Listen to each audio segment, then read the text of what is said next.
Last podcast, my clap was on. Did you notice? I did notice. I First was time ever, I was, 178 I was episodes. so excited. I almost stopped the podcast and be like, "Bam!" And then if you'd have stopped the podcast the second time, you would I have done know. it. It would have been all messed I up. know. All Yeah. right. Should I start recording now? You can start and then we'll do a 3, 2, 1. All right. Okay. And testing, testing, testing. I'm good to go. The rain in Spain falls mainly. On your brains. Did that stop? Hold up. Stupid thing did something weird. Are you on your PC? Because that shit is garbage. You know what? So I can't stand you. I can't stand you. You know that, right? I don't care. File new I just don't care. audio file.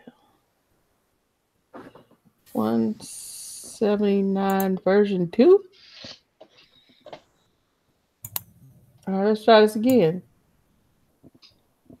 And 3. You ready? We can start. Oh, okay. No, I was just checking my levels. Okay, and we'll do a count in on 3, 2, 1. Hello, and welcome to episode 179 of the Not Your Mama's Gamer podcast. A podcast where we talk about games and gaming from a feminist perspective. My name is Samantha Blackman, and I'm an associate professor at Purdue University here in West Lafayette, Indiana. We talk about, read about, write about, dream about, amongst other things, video games, and video games. Yay! Yay! I am joined tonight for this 179th episode by 2 of our NYMG regulars, Jordan Lukomsky and Alicia Karabinas. How y'all doing tonight? Good. I am the Great Salt Flats. You are the Great Salt Flats. So we're gonna go with you next because you might take up a little extra time. Jordan, tell us who you are. I'm currently a master's student at Purdue University studying representation in games, and I'm also in the computer graphics department where I work on making environments for games. By the way, can I tell you that my kid is so happy that people like you exist? Because she was like, you know what? Until I met Jordan, I didn't know that I could really do video games because I hate drawing like backgrounds and stuff. But now that I know other people draw that, I think I can do this. That's great. That means a lot. And Alicia Karabinas, also known as the Great Salt Flats. Who are you, darling? I am a salt mine made of salt. We'll talk about that later, though. I am a PhD candidate. Still fun to say, at Purdue University, studying rhetoric and composition, which is really just a cover for game studies for me. Sweet. All right. So we will start with our usual, what you playing, what you reading, and our most important question of the evening, what you drinking.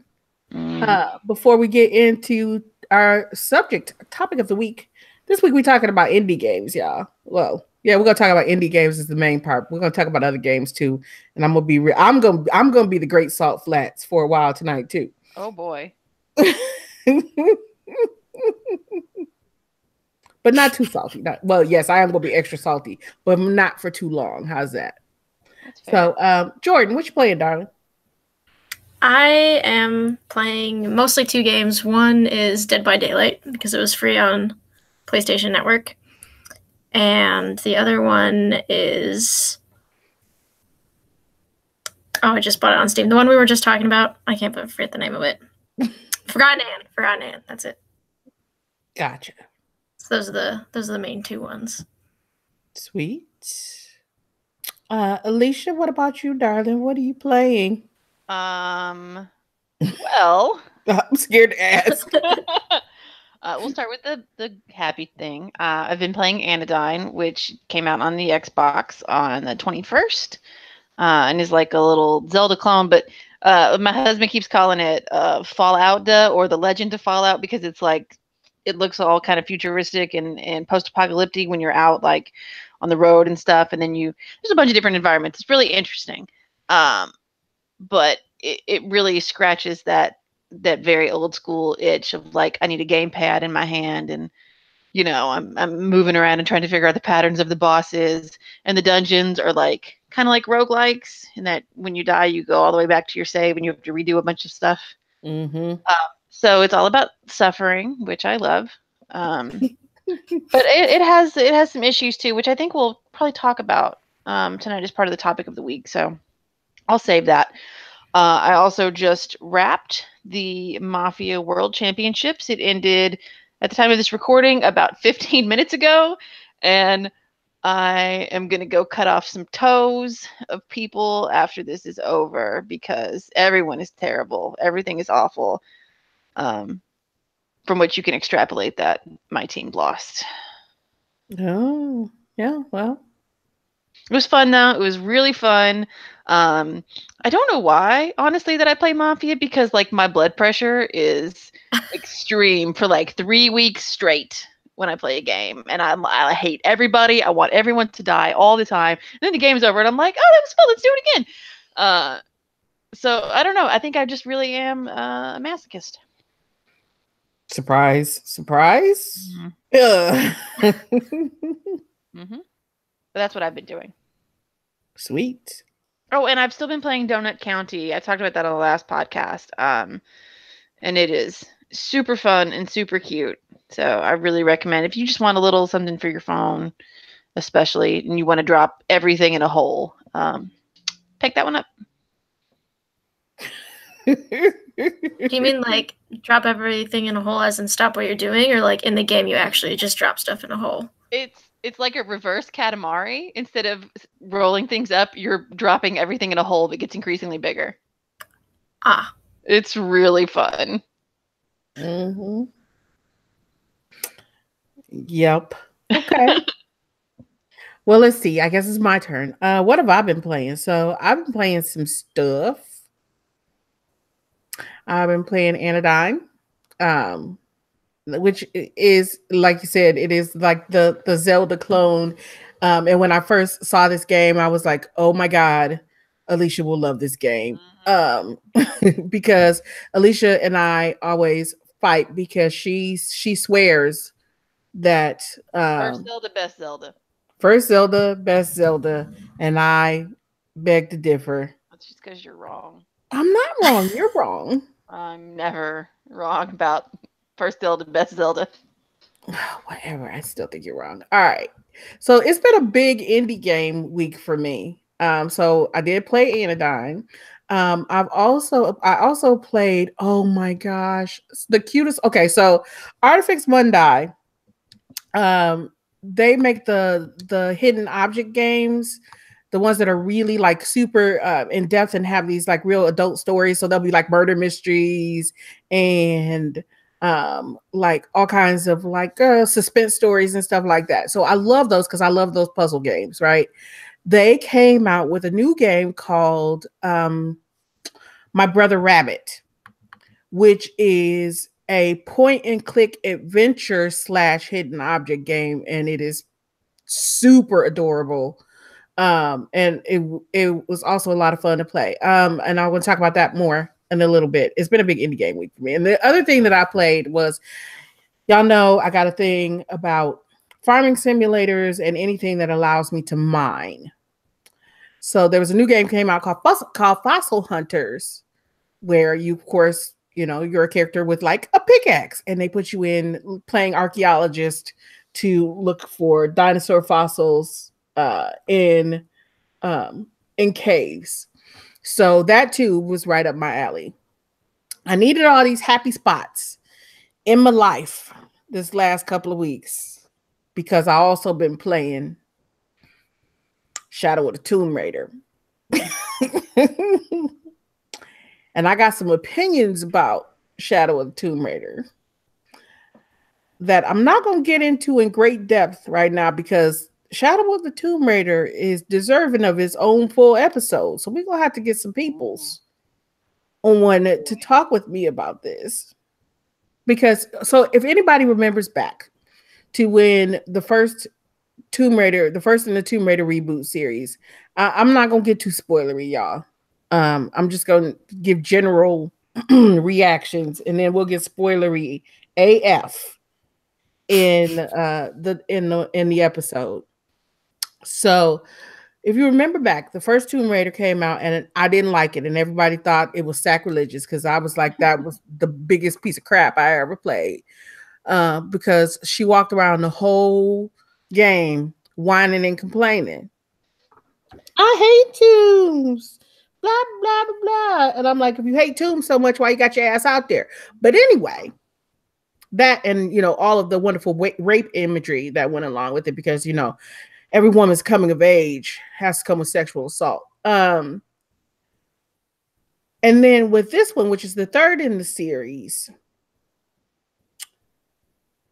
they are, so it seems in the narrative itself, what they've tried to do is make Lara a little more reflective on what she's been doing all this time, which is killing thousands of people, stealing people's shit, misappropriating people's cultures, the usual stuff. So whenever she sits down at one of the fires to save, she gets reflective, and then she gets her ass up from that fire and immediately forgets everything she just said to herself while she goes off and kills a couple of hundred more brown people and touches shit with her magic colonizer fingers and absorbs all their knowledge and all their culture so that she can read stuff in other languages that she can apparently read but can't bother to speak, even though everybody else in the game does.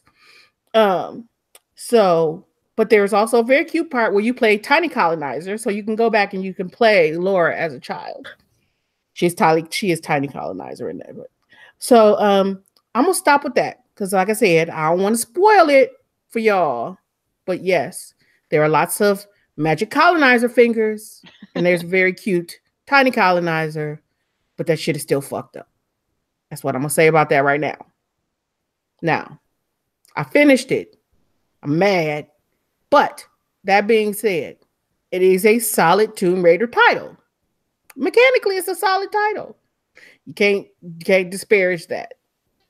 And they tried, and I'm just mad, right? And that makes I don't know if it makes it worse that they tried to make her reflective or reflexive about the whole thing, right? It's like, I'm gonna reflect on this while I sit here around this fire.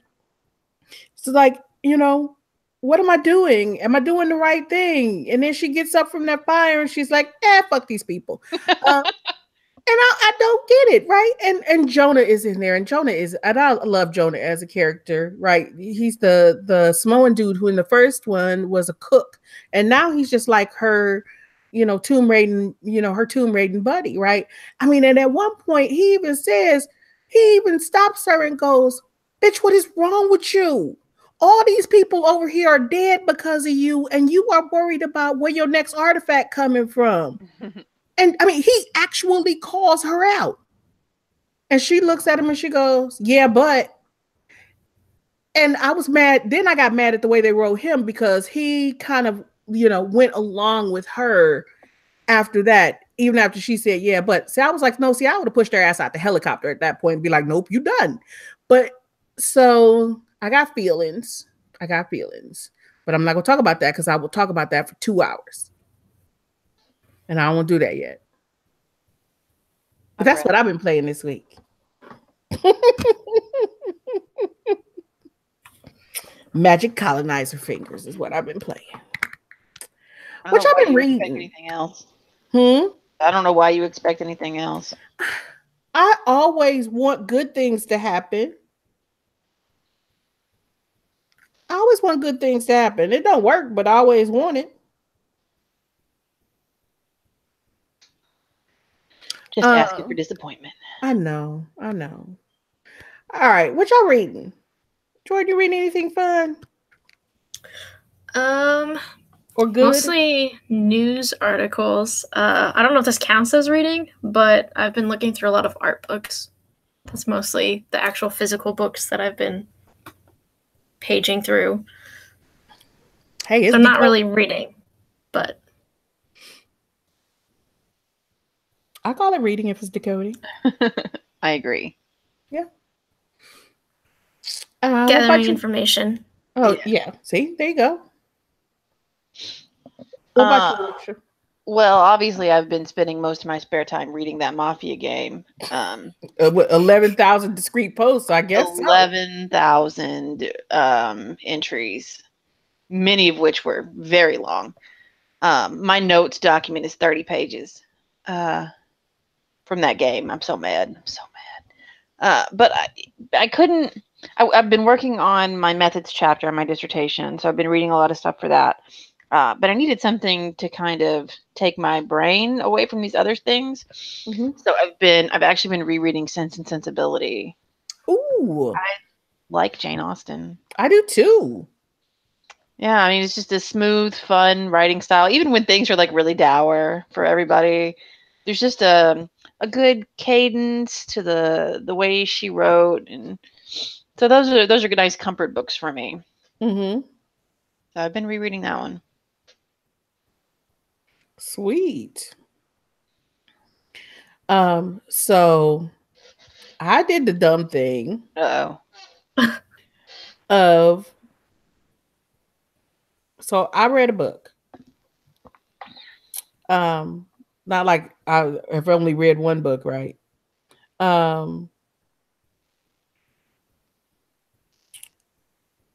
I sat down and restarted The Hate U Give from the beginning. Oh, yeah. So I restarted it from the beginning because, I've been bits and pieces in it all over the place on purpose, because I had that other book that I was reading for book group that I had to force myself to read. So, and I had, put it to the side, and I was like, you can't read this book until you finish this book. So once I had the chance, I sat down and said, well, you know what? I'm going to start reading The Hate U Give. I was getting ready to go to bed. You know how this starts, right? You know how this ends. I was getting ready to go to bed. And I said, oh, well, I'm just going to go to bed. And I'm going to read a couple of chapters of The Hate U Give tonight. So and it was already like 2:00 in the morning, maybe later than that. And I was like, so I'm just going to read a couple of chapters until I get sleepy. And then I'll go to sleep. So at 8:41 in the morning, when I hit page 440 something and closed that book, I realized that was a bad idea. So I sat there and I read that entire book, cover to cover, cover to cover. And I realized something, that when the movie comes out, I'm gonna have to go in the middle of the day by myself so that I can cry in peace. So that I can cry in peace. Yeah. Yeah. It's going to be good, though. I think it's going to be amazing. But I also know I'm going to cry like a baby. I'm going to cry like a baby. I know it. I can't lie to myself. Ain't going to try to lie to myself. That's why I'm going in the middle of the day. I mean, she came in my room the next morning and she was like, Mama, why do you look so sad? I'm like, I'm fine. Yeah. But you would recommend the book, though? Highly recommend the book. It is an amazing story. It is, of course, fiction. It is about a young girl who grows up in basically what we would call the inner city, but goes to school in a wealthy suburb because after something traumatic happens early in her life, her parents pull her out of the neighborhood school and put her into this suburban school. And this is something that's like known just from period, is that she watches one of her friends, a young black man, gets shot down in the street by the police. And it is all about what she experiences after this, her being the only civilian witness, this whole thing. And it is pretty amazing, right? Because being one of a certain age, I'm able to kind of empathize with the parents, right, in the story. But two, growing up in the inner city, I'm able to completely understand like this world that gets built in the novel. And just being a Black person in the US, more stories of young black folk, older Black folk period, being murdered by police. I'm able to connect with that story in that way as well. So this story was just kind of hitting on all cylinders for me. It was something. It was something. I've had it sitting here for a while, and I just have not had the capacity to read it yet. Oh God, read it. I mean, it's gonna hurt. I just haven't been able to yet. I saw it at Barnes & Noble when I went a few days ago, and I was gonna pick it up, but I said, I'm not here for myself. I'm here to buy something for somebody else, so I'm gonna go back and get it probably. Oh yeah. Yeah. You definitely wanna read that one. That is the and this is the book that we're reading as the latest book group selection in my stream community, in my Mixer community. And pretty much everybody who already started it already finished it. But we take 2 months, right? Because people get busy, right? Yeah. So we're like, we'll take 2 months so that there's enough time for people to read. And I think just about everybody who started it already finished it, unless they are purposely trying to make it last 2 months. But I'll probably end up rereading it again right before we talk about it, because I'm 2 months early finishing it. But that's what I read this week. I need a new book to read. And so I've had a week between Tomb Raider on one hand and The Hate You Give on another. It's been pretty intense. But anyway, let's go to the fun part. What you drinking? Everything. You say everything. Well, that could get dangerous. It's good to know. Jordan, what about you? What you drinking, darling? I'm drinking cranberry wine. Ooh. I'm not sure how I feel about it. I would say overall it's pretty good. It's got like a nice sweet fruity flavor, but there's this really strange aftertaste that's very bitter. It's not like bad wine nail polish flavor. It's just this bitterness that comes out. Is it okay? So do you drink unsweetened cranberry juice? Have you ever drank unsweetened cranberry juice? Yes. Okay, so is it that flavor or is it something different? Because that has really that really kind of acidic, almost metallic taste to it at the very end. I wouldn't call it metallic, but my guess would be that it is just the cranberry. However, the more I'm drinking it, the more that's going away, as per usual. that usually happens. Yeah, overall it's pretty good. It's like anything's good, you drink enough of it. I like cranberry a lot, so I think I would be about that life. Yeah, I really like cranberry drinks. So I saw this on sale and I was like, yep, that's mine. I'm getting it. Oh, that sounds good. I want cranberry wine now. Yeah, I do too. Where'd you get it? I got it at the Meijer next to the coffee shop, the Copper Moon. Ooh. They have like a bunch of fall wines on sale. They got like apple pie wine and cranberry wine. And I don't want apple pie wine. Me I'm either. not. But cranberry, yes. But the cranberry wine sounds good. I might have to pop up there one day this week and see if they have some. I don't know about. See, that was about to sound like real bougie. I was like, I don't know about buying wine at the Meijer though, but Girl. Don't act like I haven't watched you buy booze at Walmart. You have not watched me buy booze at Walmart. I have so. When you watch me buy booze at Walmart? Once when we were at Walmart.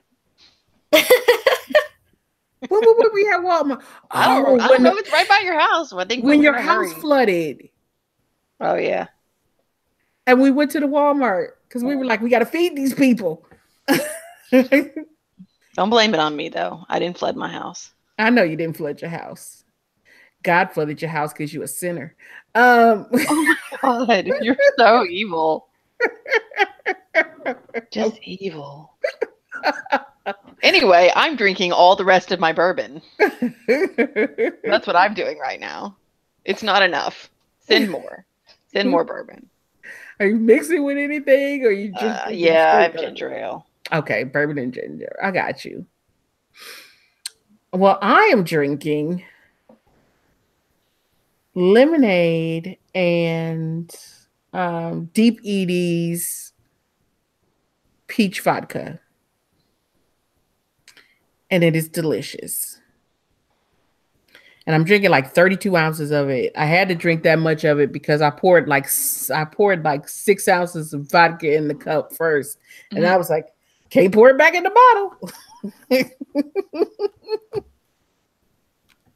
So I poured it in a big cup and then just filled it with lemonade. Because, you know, that's what you do when you pour too much liquor in a cup. Right? Isn't that what people do? That's what you do. That's the natural way. That's the natural way. I wanted to make sure that I wasn't doing things wrong or something. I got you. We'll just say this about my beverage. I'm feeling better. So after I get halfway through this cup, I might get real salty about stuff. Just kidding. All right. So that's what we're drinking. So let's talk about games. So this week we're talking about games. Yeah, I know. What kind of podcast is this? The heck? So this week we're talking about indie games, right? Because, you know, not everybody. I like indie games.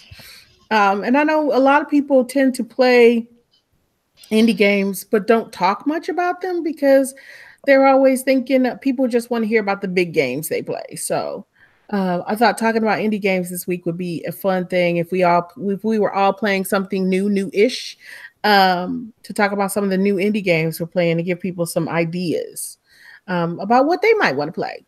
So, Alicia, how about we start with you? You said you wanted to talk about Anodyne. You and I both played that one.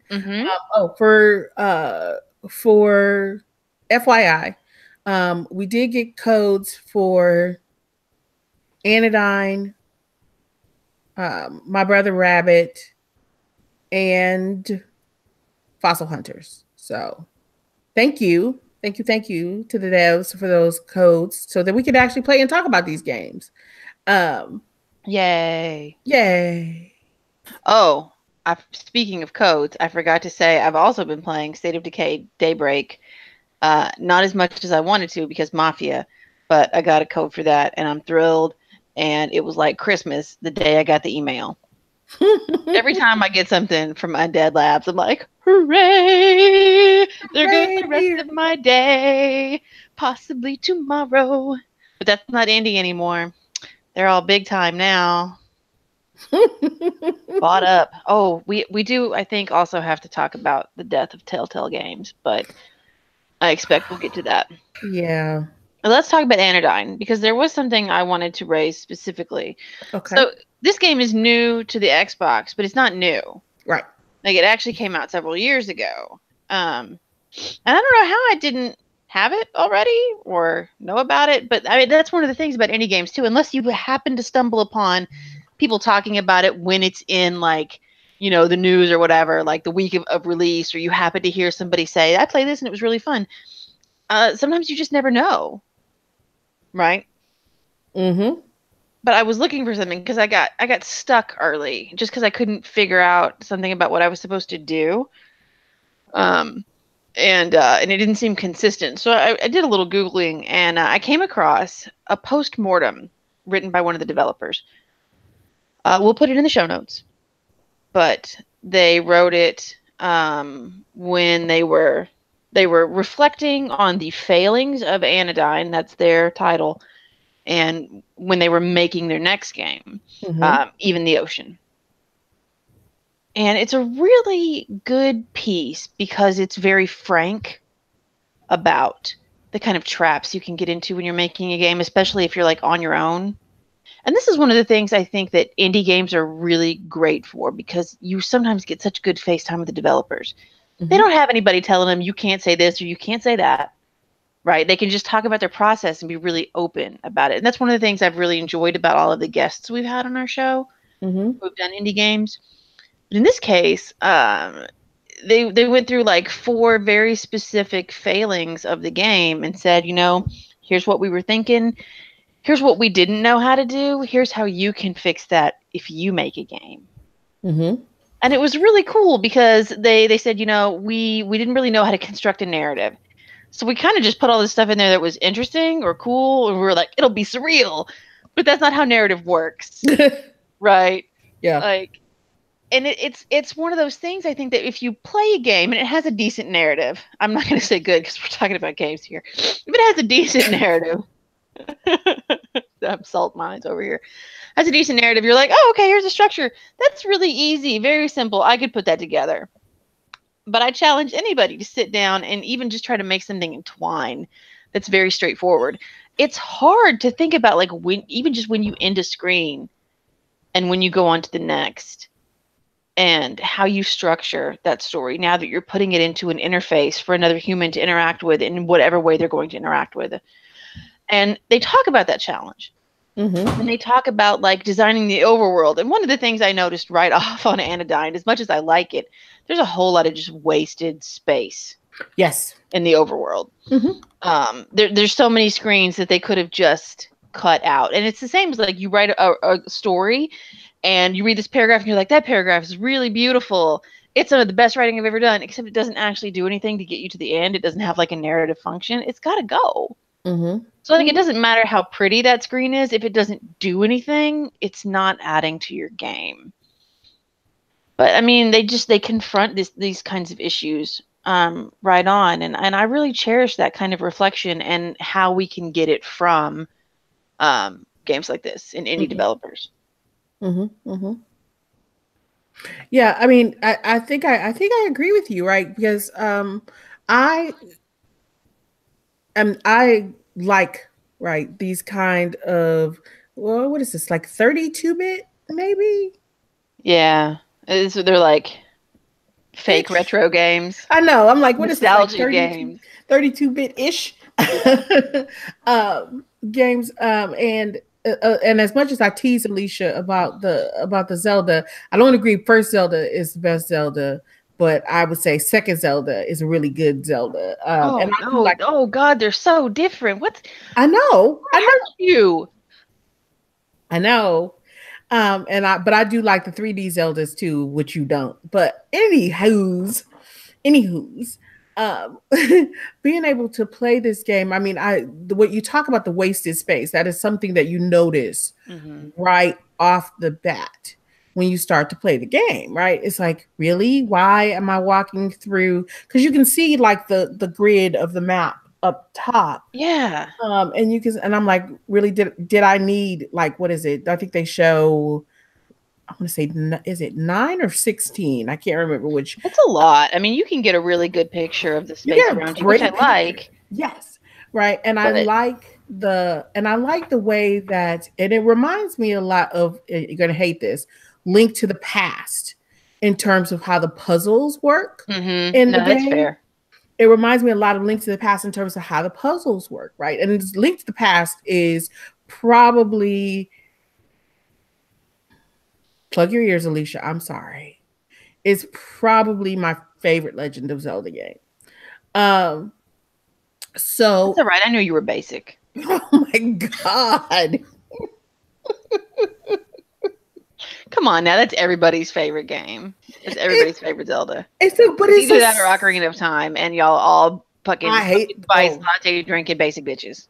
I don't like Ocarina of Time as much, or probably at all. Anyway, continue with your point. Anyway, so, and I think that it reminds me of that, not only in terms of the puzzles, but also visually. So I immediately had like a warm spot in my heart for this game.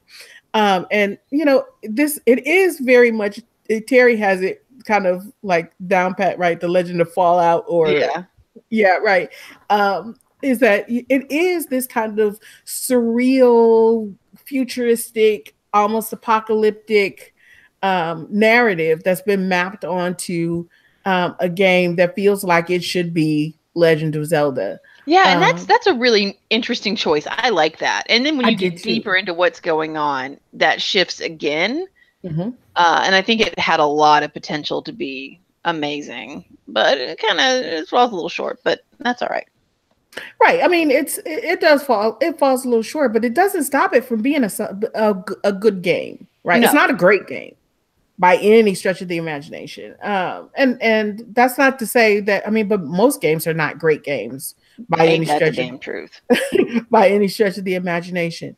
But it is definitely a fun game. The puzzles and the ways that you have to think about how to use the things that you have in order to do the things that you need to do, right? And that is what I say reminds me most of Link to the Past. Plus, right? You roll out through this world with a broom. Yes. Like, that's your weapon. And it sort of made me wish that they'd made the character a woman. Really?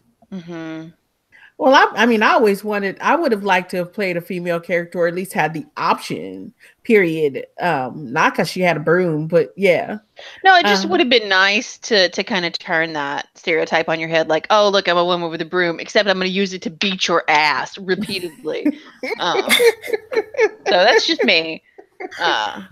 But it was pretty fun. When I found that, I was like, a broom? And they're like, you can sweep some dust. I was like, but I need to sweep these motherfuckers over here. And I could. So that was nice.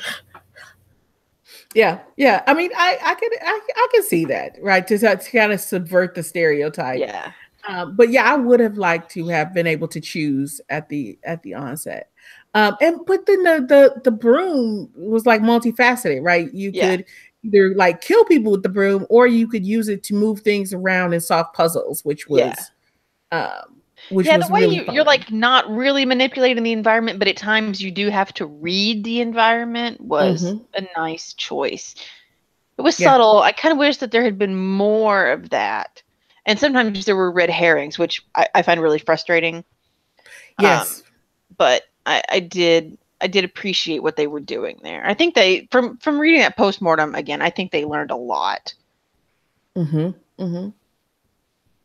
Yeah, I didn't read the postmortem. I wish you'd have sent it to me. Well, I didn't think about you.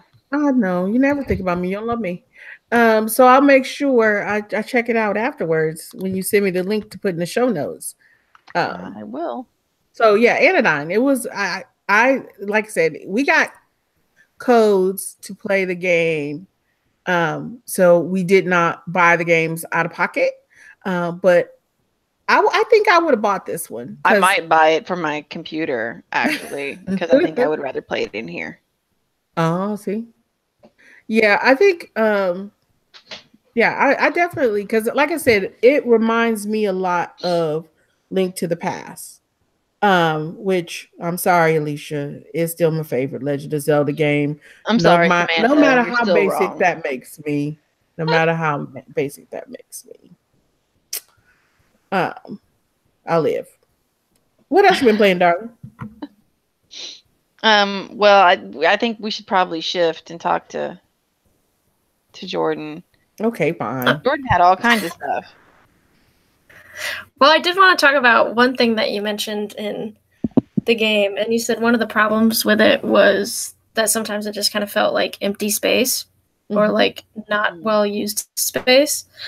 And this isn't, I have not played the game, but I know that's a big topic among developers, especially at GDC and stuff. Yeah. Because it's really hard to get rid of content that you've worked on so much. And that's like the biggest struggle with programmers and artists, is to get rid of something that doesn't necessarily add something to the game. But I think one indie game that I haven't played recently, because I finished it a few months ago, but I think fills the space really well, is Night in the Woods. Yeah. I love that game. Yeah. I mean, Night in the Woods, let's be fair, it does everything really well. I think, and it's not even so much like that there's wasted space in Anodyne, but like you navigate a world and you learn from navigating the world. You learn expectations. This is what a path looks like. This is where you go. These are the cues that tell you what to do next. Some of the places in this world, there's stuff blocking you, and you can't get there, but you can't like move. It looks like you should be able to move stuff and maybe get there, but you can't. Yeah. So it trains you early. You can't do thing, and then that's not consistent because things in the world change, and it's a really. That's why I say it's almost more of like a red herring. Yeah. I spent the first half hour of that game trying to push those damn boulders around. Yes, I tried to push trees. I tried to push boulders. And then I finally realized, like, this stuff is just going to open up later, and I'm just going to have to deal with it. But I pay a lot of attention to the way that games scaffold in the knowledge, that because I use games so often in teaching, Sam probably does the same thing. Thinking about how it's teaching the player. Yes. And to me, this feels very raw in that respect. And I think that's really more the issue. It's teaching you to expect something that you shouldn't actually expect, because later it's going to shift. Yeah. So this game, you said you might buy it for your computer. Yeah, it's on Steam. It is also in the App Store on iOS. I think it's like $9.99 on Steam. It is, if you want to play it on your phone, I believe it is $4.99. The game originally came out in 2013, and then the Xbox version, I need to make sure before I say it out loud. I want to say it was $14.99, but let me double check. I don't know. I think it was $9.99 still. Was it $9.99 too? Okay, maybe that's the other game I played. Yeah. Yeah, I think that might have been the other game I played. Ignore me. I played a lot of games this week. So yeah, but it's available on a lot of different platforms. What I would love to play this on, because I'm really into playing like platformers and games like this. Yeah, it is $9.99 on Xbox. On the Switch. I really wish it had been released on the Switch. But alas. But I'll definitely be playing this on my Xbox. All right. So Jordan, what you want to tell us about what you've been playing, darling? Your indies. So the two that I was playing was Forgotten Anna and Dead by Daylight. And Dead by Daylight I've been playing more just because I've been playing with my roommate. And part of me was really skeptical about that game just because it's an asymmetrical horror game. You have one famous serial killer, Jason, Freddy Krueger, and then you have 4 survivors, and you're all trying to escape this environment. And I know those games can get very toxic very fast. Yeah. So I was a little worried. I was a little skeptical. But one thing that I like that this game does is there's no in-game chat, even amongst the survivors, unless you're specifically in a party with another person that you know. Nice.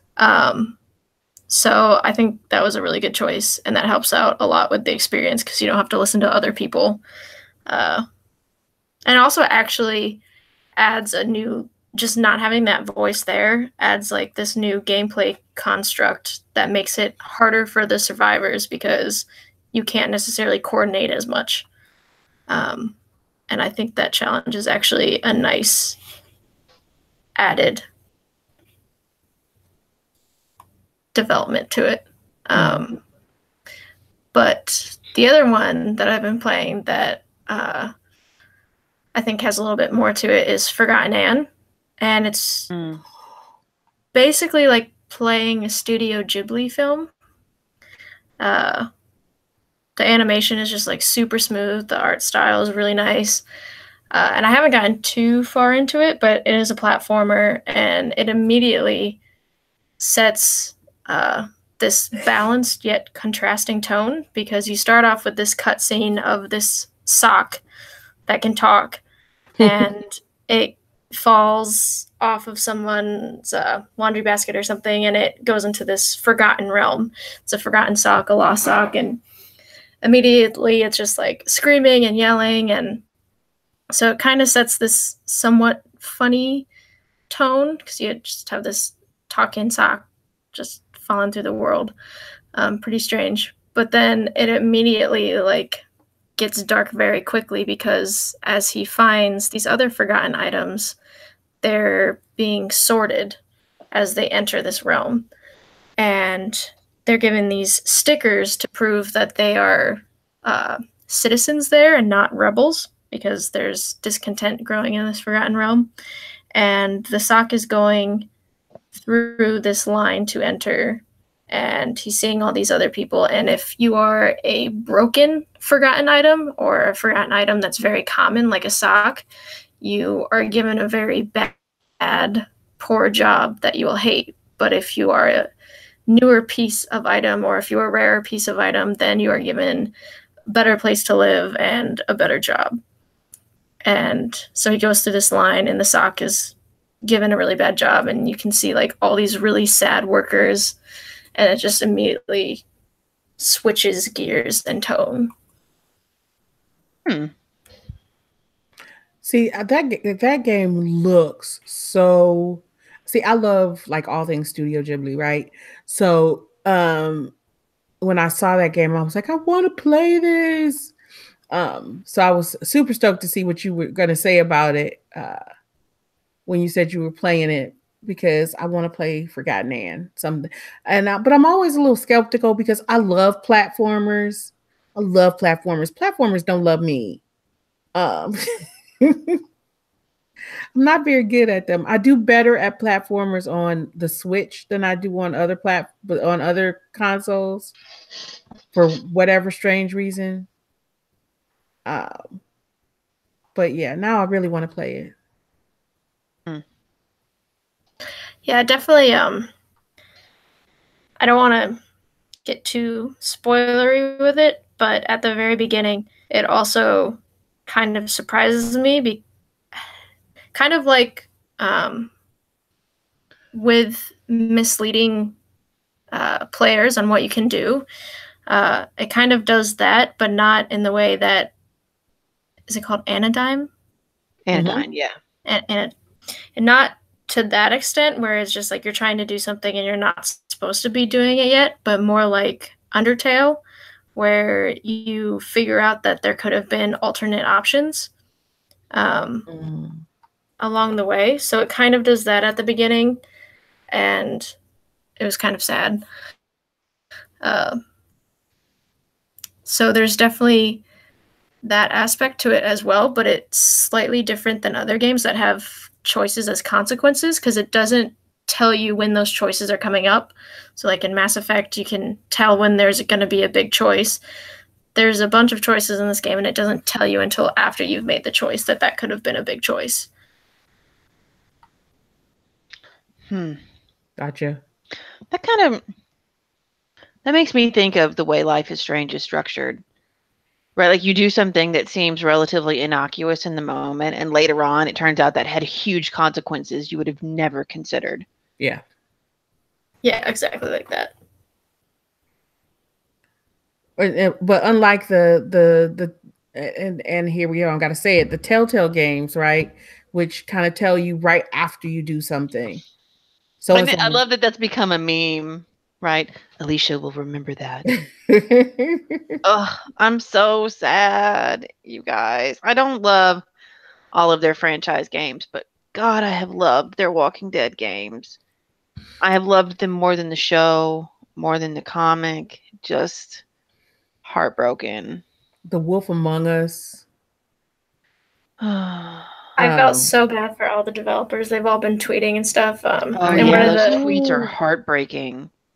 One of the Wolf Among Us was won't be able to see like our story continue, and we had basically just announced it, and we've all been working hard on it for years, and that was heartbreaking. Yeah, absolutely and completely.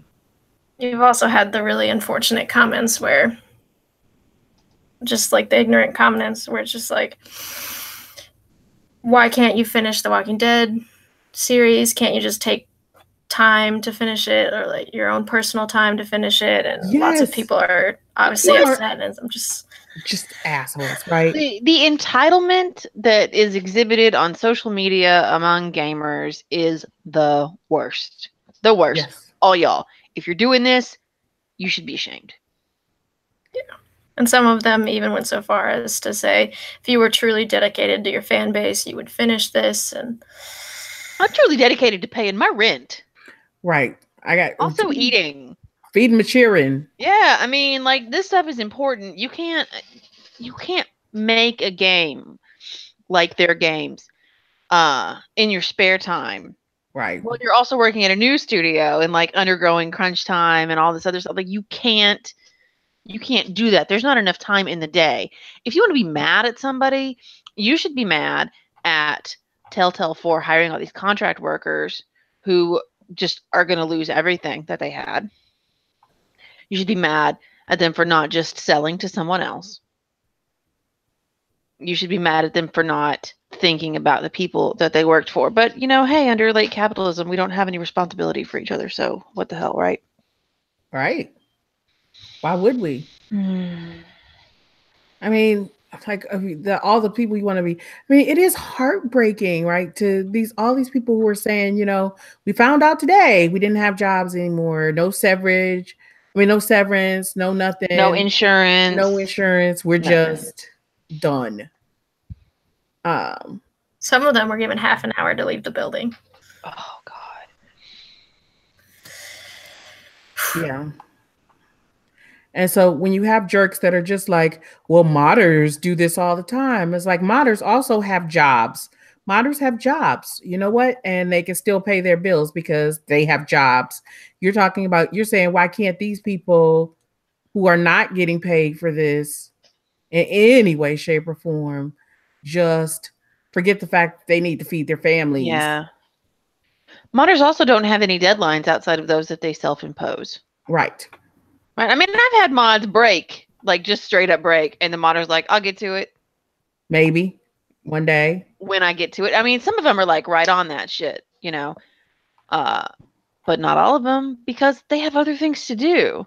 Right. And I think that jobs. Yeah, we need to realize that these are humans who, have to live their lives. They don't just exist to, pop out content for you to absorb in a couple of hours and then start demanding more.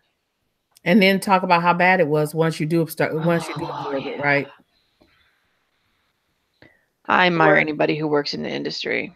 Right. And then because we got to talk about things that pissed us off about this whole process, right? Not only, the whole process itself, but the idiots who were like, oh, did you see the one dude who were like, well, who was like, well, thanks for that tweet that you sent out, last year or whatever, where you were saying you wanted to hire more women. You see what that did to your company. And I'm like, you know what, really? No, really? I didn't see that one. I need to drive to your house. I need to drive to your house right now and castrate you because apparently you're an idiot. And that's just what I want to do. I was astounded astounded. I'm not. You wanna blame economic mismanagement on the hiring of women. Let me think about that for just a minute. You're an ass. Yeah. Yeah. Unreal. Everything is awful. People are awful. Mm-hmm. That's so frustrating. People are awful. Oh, well. I hate people. One, I guess, nice thing that I saw was I'm friends with some developers on Facebook, and whenever a studio closes all at once and very quickly like this, I always see a lot of outreach and posting like, thank you for your contributions to the industry. We're sorry for like your job loss, because I don't know. I've seen and known a lot of people lose jobs very quickly, and it is very, very difficult. Yeah. Right. Or people who've been posting, their openings, their job openings for folks, right? It's like, so, here's all our openings. And I know that I had seen that some other folks were actually kind of compiling a list of all the openings that people were posting online, so that folks could have access to them and, hopefully, thoughtfully be able to find a job. I don't know.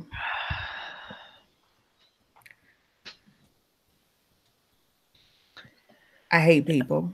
Yep. People just don't realize like how big of an impact this has. It has an impact on rent, their health, their family. If they have a new job, they might have to move, which completely changes everything. Their social group, their connections, just moving itself is awful. Mm-hmm. Mm-hmm. Like it's so hard and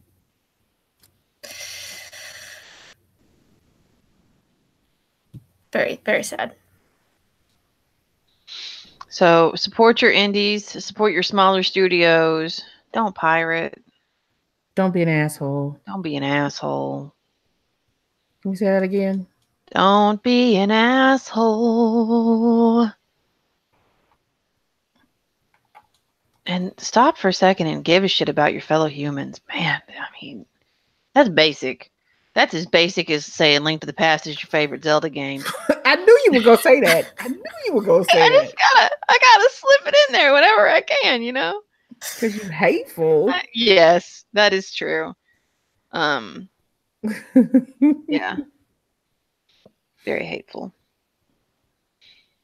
Didn't we start this off on like a happy note? How is it that we can always go to the most depressing thing possible? We're like, let's talk about indie games, which are pure cinnamon rolls, too good for this world, and end up talking about the miseries of late capitalism and how everything is terrible and we're all going to die. Well, that's because everything is terrible and we're all going to die. I mean, we're like the Kevin Bacon of misery.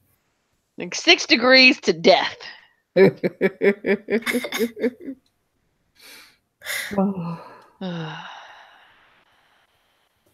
Sad. I'm telling you though, Donut County, I cannot praise that enough. Donut County. Speaking of little fun games you can get on your phone. What have I been playing that was fun on my phone? Ow.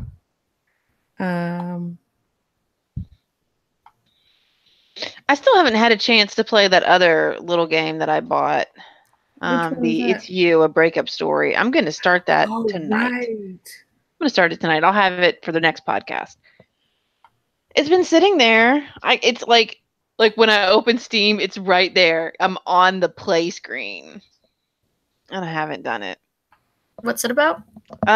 It's a text adventure, mostly, I think. I don't know. But it says that there's always one ending, but many ways to get to that ending. That's the hook, right?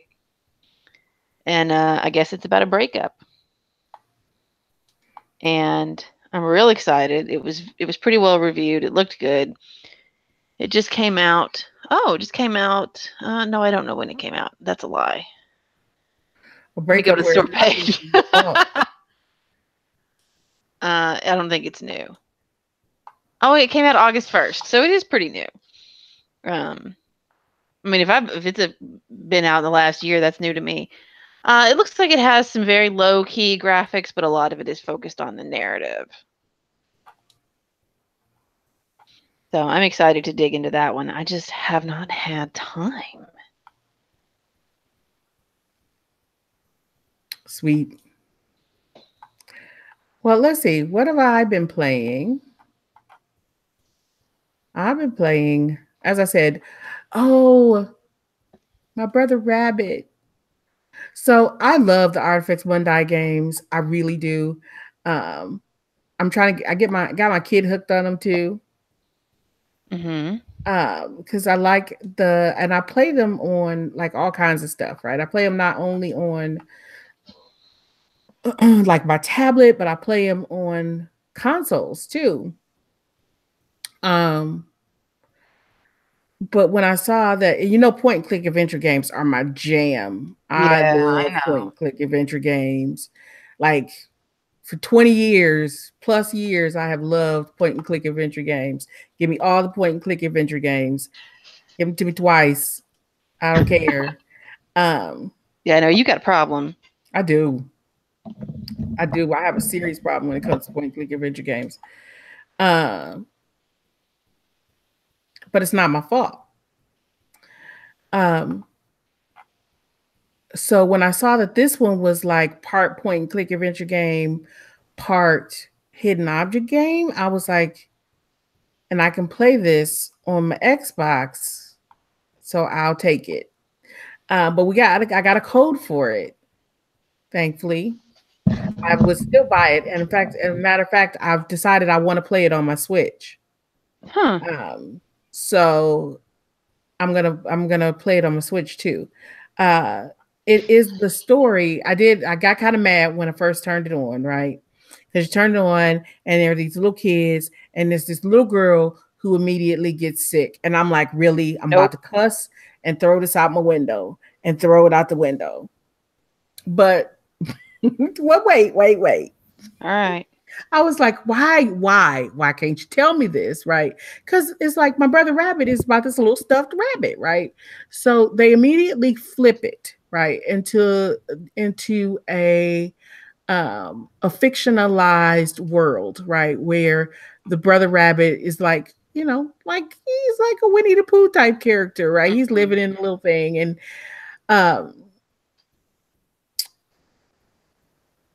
one of his little friends in this world, who is a cute little plant that is planted outside his thing, his rabbit hole, is sick. So he has to figure out a way to get her away from the creeping darkness, is what it is, right? So it's all these dark vines are starting to take over the garden where they live. So you have to go around and find all of these different things to solve puzzles and like release her plant pot from the creeping darkness so that they can float away and eventually go find someone who can help heal her. So it's like a little mapped journey. It looks very it reminds me a lot of the 100 Acre Woods, right? So they have to go out and they have to find their way to the doctor who's going to help heal the little plant girl. So, and that's kind of the way it starts. I don't want to give too many spoilers. But as you go, I mean, you know how these stories go, right? It's like there's going to be one obstacle after another. But the puzzles themselves, like when you have to find, say, 10 balloons or 10 purple flowers, so that it's not overwhelmingly hard, it will tell you, like the little counter will light up purple if there are things on the level you're on that you need that like one of those 10 flowers is there or whatever, which I think is really helpful, especially if you're going to play this with younger kids.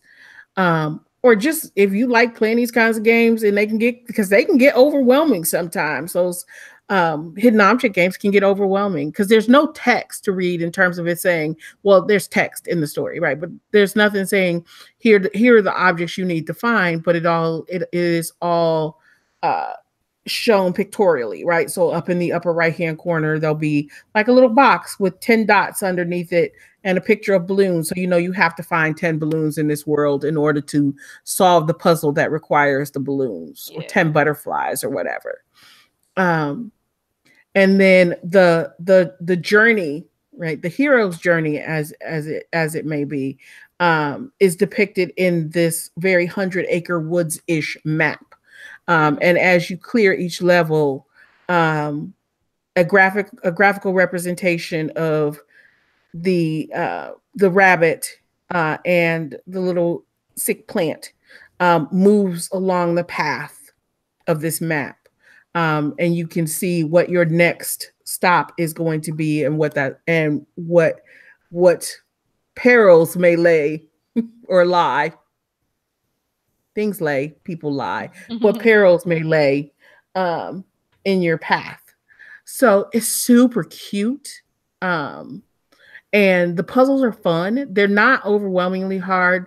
Sometimes I did find myself once or twice going, I have looked through absolutely everything in 14 different levels, and I have not found this last butterfly. Oh, and there it is. Oh, and there it is. Yeah, and that's pretty much what happens, right? But it's adorable. It's out on Xbox, Switch, and that's why I said I want to play this on Switch, because I can play this like in bed or in the car or while I'm waiting for pee in like a scout meeting or something like that, right? And it is $14.99. If you like point and click adventure games, if you like hidden object games, if you like either of those things, or if you like both of those things, I highly recommend this game. I've played through the first couple of levels, and I really enjoy it. It's beautiful. It's absolutely beautiful. I'll make sure I post a picture. But definitely, if that's your jam, grab it. If that's your jam, grab it. So it's on Steam, PS4. I had to double check if it was on PS4. Steam, PS4, Xbox One, Switch. And if you don't like DRM, you can also get it on Good Old Games, and in the Humble store, the Humble store. And then they said download on the Mac App Store, so you can also get it for your Mac. Sweet. But yes, that. And then I think I played another really cute indie game. I think I played it. Oh, my mining game. Okay, so I have to admit, I once played mining game because I thought it was going to be super simple and it wouldn't make me think too hard. You were wrong. I was wrong. But I like those games that do that to me. Fossil Hunters, where I was like, oh, I'm just going to go, and all I'm going to have to do is find all the fossil pieces they want me to find and make the kinds of, reassemble the kind of dinosaur skeletons they want me to reassemble, right? And so for the first couple of levels, that's exactly what it was. It was like, yay, now cash it in. And I'm like, I'm picking up gems and I'm making all kinds of money. And then I got to like level 4 and I broke open a rock and this little spider came out. I'm like, one, I hate spiders. I hate spiders with my whole entire being. So that was already bad. And then the damn spiders started to break my fossils because apparently they eat fossils. What? So you have to like run around, find fossils, but keep running back and like bashing the spiders, because you can't kill the spiders. You can only hit them enough times that they either like fall over the side or they dig back down in the ground, long enough that you can like run off and get something else. But then they come back again and start destroying your fossils. So sometimes you'll have a fossil that you need like 6 or 8 pieces for, and you'll have like 7 pieces. And you like running like 3 screens over to find that 8th piece. And you come back and half your damn fossils are gone because these things then ate your fossils. That's too much like real life in Indiana. Like spiders just all up in your shit. I don't need that. But there's a way around the horrible spiders. There's a way around the horrible spiders. Apparently you can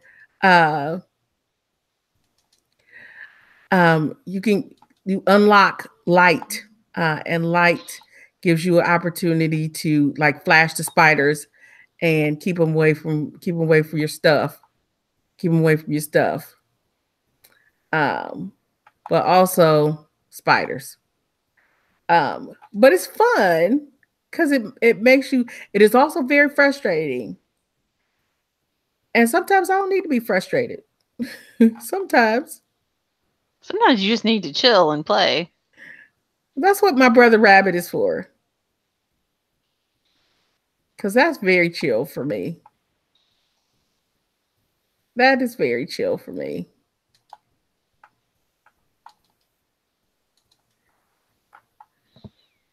That's very chill for me. So, and that was my other indie game. I've been playing any fun indie games on my phone. I've been playing Solitaire on my phone. I don't know why. Don't ask me why. I don't know. You should just get Donut County. I'm telling you. I don't want to get Donut County. Donut County sound like that would just take up way too much time and kill my battery. It's really nice because there's like an interstitial with dialogue and a level. So it's kind of contained in that you can parse it out. Like, I will play 1 level of Donut County. I am done. I will put my phone down. You may not be able to, but I can. Yeah, see, I'm horrible at that kind of stuff. I want to finish this whole thing. That's what happens to me.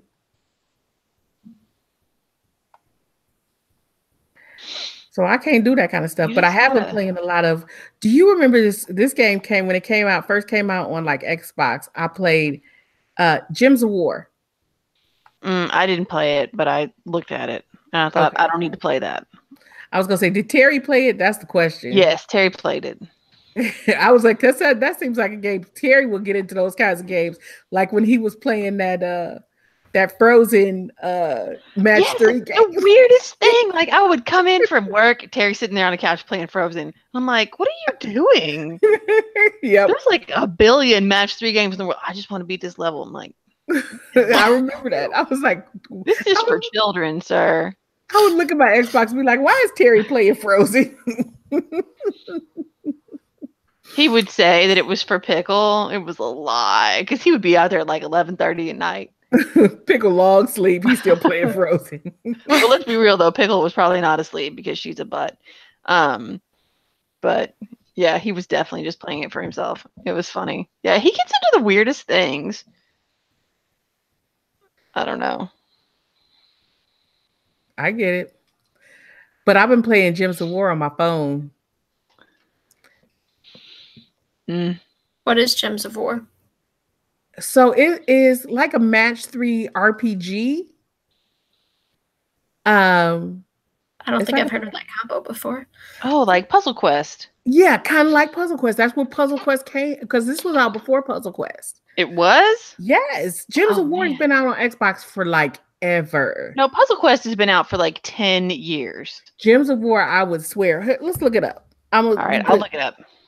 But yeah, so it's like a match 3 RPG, right? So you fight through these levels. You have to take over kingdoms, and so it's super fun. Puzzle Quest came out 7 years before Gems of War. You're a lie. I am not. 2007. Don't talk to me anymore. Gems of War came out before 2014. 2014 is what the internet says. Gems of that must be 2014. What year? You're saying that the internet is wrong about something? Yes. Yes, I am saying the internet is wrong. Gems of War 504 games. Yeah, that's the right one. Hold on. I mean 505 games. Duh. 504 games. What is 504? Where'd I get that from? It's the booze. It's the booze. I guess. That's probably why you're wrong about history right now too. It probably is. It's booze. Because I remember playing Puzzle Quest like way, way, way back. Anywho's, I've been playing Gems of War on my phone. You need to download Gems of War on your phone, Alicia. No, I do not. Yes, you do. Because I need somebody. Because I have a problem with games like that. So that's why I don't play Puzzle Quest anymore. I need people to start a guild with me on iOS. You like that kind of stuff. That's the problem. I like Jordan, that kind of stuff. What kind of phone do you have? I don't have a phone. You do? What kind of phone do you have, Jordan? I don't have a phone. I don't have a phone. I have an iPhone 5C. Okay, so you need to download Gems of War on your phone. And you need to, it's free. It's free. It's a free game in case they know they're a free game. Download Gems of War on your, and if you are listening right now, I need you to all download Gems of War on your iOS devices. If you got an Android device, I don't know you. iOS device, because we can't play cross-platform. But I need a guild for Gems of War on my phone. That's all I need. Gems of War Match 3 RPG? Yes. There you go. Download. See, Jordan listens. Alicia, stop ignoring me. Are you downloading Gems of War? I'm trying to psychically tell her not to do this. You don't know what you're getting into. I'm pretty hit or miss with these games. Sometimes I play them way too much, and sometimes I'm just like, nah. Gems of War. Okay, so I remember playing Puzzle Quest on like, oh my god, maybe on my Nintendo DS, and I mean like regular DS, right? And then on the iPad, when I got my first iPad, okay, so we're talking about a long time ago, and I was playing, and Terry was playing, and Jack was like 3, but he was playing too. So we would all fight over who got to play Puzzle Quest next. And that it would get violent. Like we would be mad at each other. Well, everybody got their own phones now. Well, I know, but what I'm saying is that I get into that stuff and I get serious about it. I played Puzzle Quest on like 4 or 5 different platforms. I remember Puzzle Quest. I played a lot of Puzzle Quest. Stop trying to be a bad influence. You're a terrible human being. I'm not. I'm trying to give you some joy in your life. Download Gems of War. No. Okay, when I see you, I'm going to download it for you. I'm going to delete all the other games right now. I'm going to get my phone a chastity belt. I'm going to delete all the other games on your phone and just install Gems of War. What's wrong with you? You know you want to play. The worst. Just try it. The first one's free. Come on now. All right, I can send you free stuff if you download it. Just saying. Don't speak English. You do, and you need to download that game. So anyway, so like I said, if you are listening to the podcast and you have an iOS device, whether it be a phone or an iPad, you need to download. I'm getting real close to the mic like ASMR. You need to download Gems of War. Don't do it. Resist. Do it. And with that, we gotta go. Sam's out here trying to brainwash people. It's the booze. It's the booze and the fact that I didn't eat dinner because, okay, so I have to tell y'all this story. We're going to end with this story, apparently. Oh, Lord. I have been trying to get to Chipotle for like 2 months to get food because my kid has been like, I don't want to eat at Chipotle. So we haven't been going because, you know, she gets on her that's fast food. Fast food's going to kill you kicks, right? So tonight I was like, you know what? Screw it. I really want Chipotle. So I made her dinner. We're podcasting at 9. I was like, if I pick it up at 8, I can be home by 8:15. I can wolf it down real quick. I will have had Chipotle. I will be happy. While I get home, open up my food and be like, oh my God, Chipotle, right? I'm like, my spicy salsa, my corn salsa, sofritas, sour cream, and I got the big thing of guacamole because now their guacamole comes in large, right? So I'm just about to just like be in my happy place, right? Burrito bowl, don't need the tortilla because I got rice. Why the rice ain't cooked? 2 months I've been waiting on Chipotle and I get hard rice in my burrito bowl. That's why you don't get Chipotle, you go to Fiesta. Well, I had Fiesta and I like the burritos at Fiesta, but that is also like 9 million calories and 45 gazillion carbs because their tortillas are like 47 inches wide. So I try to be good and only have those like very rarely. And plus, Fiesta is like 45 minutes away from my house. So I went to Chipotle. And my burrito and my rice wasn't cooked in my burrito bowl. I tried to eat it. I was like, I'm just going to eat the stuff off the top. I was talking to Alicia when I was doing it. I'm like, I'm just going to eat the stuff off. And I was like, I can't even eat this. This is ridiculous. So I'm now drinking peach vodka lemonade on what is basically an empty stomach. Go team. That's a series of choices that you made. Just some like of them are questionable. Don't download Gems of War. Download Gems of War. All right, y'all. With that, we have now given you all of these amazing indie games to try out. And Gems of War, which is free. You don't even have to pay for that. And once you download it, you can just like hit us up on Twitter. You can email us at nimgamer@gmail.com. You can hit me up on Twitter, either at Sophista or at nimgamer. Let me know, and I can hook you up. We're going to go ahead and we're going to form this Gems of War guild on our iOS devices. Y'all be ready. Y'all be ready. We got this. But with that, that's going to bring us to the end of episode 179. That's 179 episodes. It's getting warm in here. That's the end of that episode. And until next time, when we have episode 180, y'all, we got to get Alicia to play Shadow of Tomb Raider so she can talk about it with us. There is not enough space for me to unleash on Tomb Raider. We're going to need like a 7-hour episode, like a marathon, and I need a lot of booze.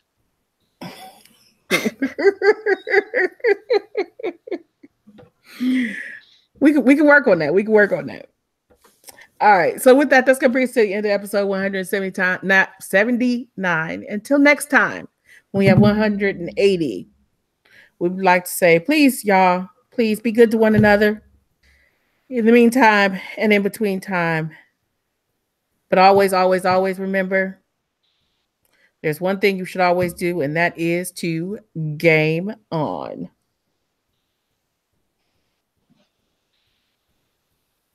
Woo! We are out. I don't know what is up with my mic, but it was picking up from my headphones, even though I had my volume down on 1. Literally the softest I could make it. So you're gonna have to adjust my levels, but it should be throughout, so it won't be a big deal. We'll fight you. I used Audacity again, and I shouldn't have. I should have just used GarageBand. I'm sorry. I don't know what it is. My computer will not keep the input volume at one place. It just keeps going back up. I don't know. I've looked at tutorials on how to fix it. Nothing works. I just need to record on a different computer, I guess. Buy me one. With what? I don't know. Help me get a fellowship, and then I'll buy my own.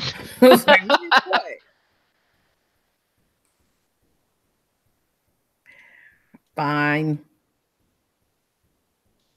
Write them letters. I will write them letters. I want to go play all these games now. Oh, I'm telling you, my brother's keeper. My brother Rabbit is amazing. It is so cute. I don't know though. I can't handle sick kids. There was something that I read the other day about, it was written by a father whose child had just died of a brain tumor. Ugh. And it was really well written, but I'm like looking at my computer with one eye closed and one eye like slitted, just sort of delicately scrolling like it was somehow going to protect me if I read like that. I don't know. Yeah. Like you're like, oh, it's really good, but I don't think I can handle it. My chest hurts. Yep. It's rough. I downloaded Gems of War. Yay! Come on, Alicia. No. Jordan, yes. No. Jordan, no. It was nice knowing you. You're dead to me now. I might cave. I don't know. Like, I do enjoy a good puzzle RPG, but damn it. I don't have time for that. I have so much to do. Play it. Why can't I push this? I don't know, because you're broken. I'm not playing Anodyne. You drink vodka on an empty stomach. I'm not playing Anodyne.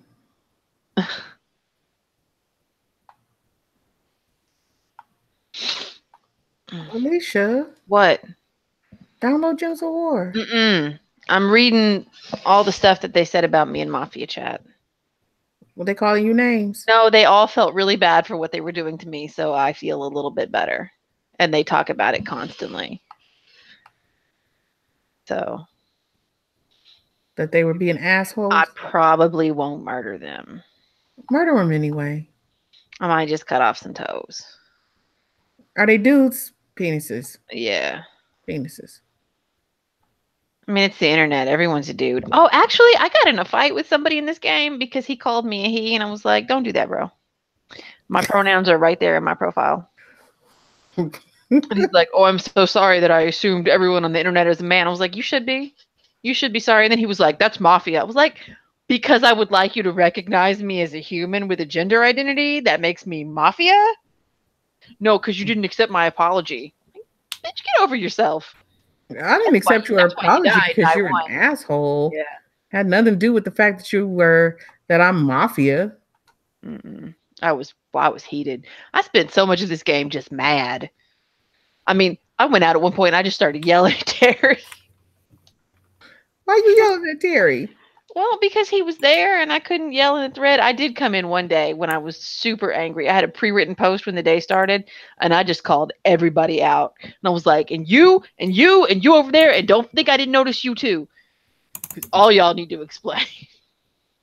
Aw. Oh, peoples. I get heated. They were stupid. It was stupid. Anyway, I'm gonna go to bed, I think, and not download Gems of War. Download Gems of War. You play it in bed. We can sleep on it. You can play it in bed. Hold on. Jordan, what do we need to exchange to be Gems of War buddies? I won't figure this out. Because we need to be Gems of War buddies. I was doing the tutorial. I'm creating the hero right now. Oh, see? She know how to play. Alicia. I'm ignoring you. You are mean to me. I'm not. You are trying to get me distracted when I have fellowship applications to finish. You've been playing Mafia for the last 6 months. Yeah, and I have to catch up on everything else now because I'm taking a 2-month break from Mafia. That's because you're mad. Yes, that's part of it. Also, I made a bet at one point in the game that if something happened, I would take 2 months off. So I'm going to take 2 months off. I'm going to follow up on the bet, even though I don't have to, because I need a break. It really does raise my blood pressure. Like, I get really angry. All right, I'm logging off. Y'all have fun playing Gems of War. Jordan, Rip, everything else you do with your life. And just remember that I warned you. Don't listen to her. Listen to me. Don't trust Sam. Don't listen to her. Bye, y'all. Don't forget to send me your file. It's already uploaded. So I may not be able to fix my levels, but at least I upload. Bye. Bye. Bye. All right, Jordan, don't forget to send me your file too. Can you send me, is it the Dropbox? Is it the Dropbox? Mm-hmm. It is. Just upload it there. It's fine.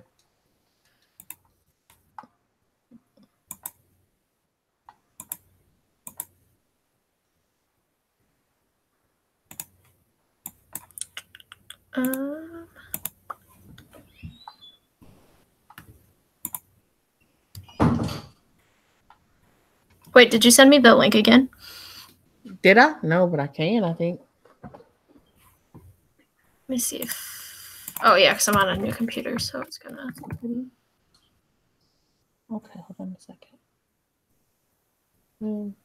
You said, do you see it? Or you could just send it to me like on Google Drive, either way. Okay, I'll probably do that. Share it with you. Oh, I'm fine. What's up, baby? Okay. I'm almost done, okay?